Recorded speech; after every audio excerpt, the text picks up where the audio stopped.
All right, ladies and gentlemen, boys and girls, welcome back. It is Dave, the Real Music Observer, observing real music in real time for real people just like you right there, just like me right here.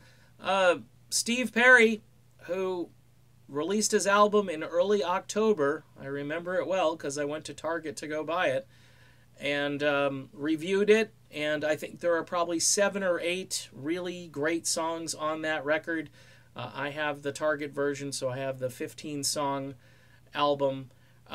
Steve Perry, though, is nowhere to be found 2 months later on the Billboard Top 30 or any chart that I can locate. It's really a complete travesty that you had Noah Racing peak around number 18, number 20, and then kind of go away after that, slowly just left. And I was told initially, hey, you got to give this time. You know, these charts are slow. They're slow to react. And then it took radio like a week or 2 weeks to get the song into their formats. And again, you've got a huge bunch of radio stations now that are all just in lockstep doing the exact same thing. They get their marching orders from iHeartRadio Central, and they just do what they tell them to do. And then there are a few independent stations that I'm sure gave it some spins. But Billboard, all of that is kind of tied together to this, conglomerate of music that a lot of people aren't relating to anymore. I don't relate to it. I don't understand any of it. And the music is beginning to merge, how the country charts are starting to sound like the pop charts and the soul charts, and everything is just moving together rather than all that individuality and choice we used to have back in the day. Look, some people say, hey, he should have released a different song first. I don't know. Who knows? I don't think that matters. The weird thing is the video for No Erasing has 3.6 million views on YouTube right now, Vivo or YouTube, and climbing rapidly still. So if you give the consumer a choice, they'll go look for the song themselves. Even if you're blacking it out, you're not letting people hear this stuff. And look, there are a lot of people that listen to terrestrial radio all day. They might be stuck in an office, or they might just be, driving around in the car, and they don't have XM radio or Sirius or whatever it is. XM. Dating myself a bit. They merged a long time ago. But anyway, I didn't have either one of them, so I just kind of referred to it in a generic term. Satellite radio. How's that?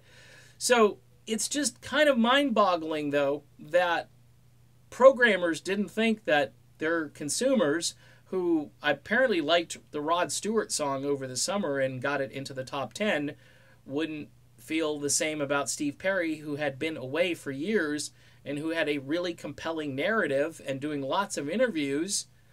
It's just kind of weird. And I know this isn't a classic rock album. That might be part of it. This is a West Coast adult contemporary record from start to finish. There are a couple of upbeat tunes, but for the most part, this is kind of a mellow album, okay? And the subject matter, for some folks, maybe a little too depressing, but I think it's a great, as time has gone by, I think this album is growing on me.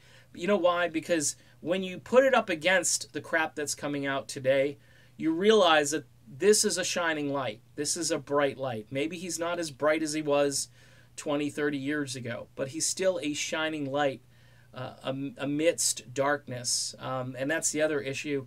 A lot of music today is just plain dark. This isn't dark music. This is maybe music that's serious and at times a little depressing depending on how you want to look at it. But it's also, for many people, very inspiring. So you have to look at it that way as well.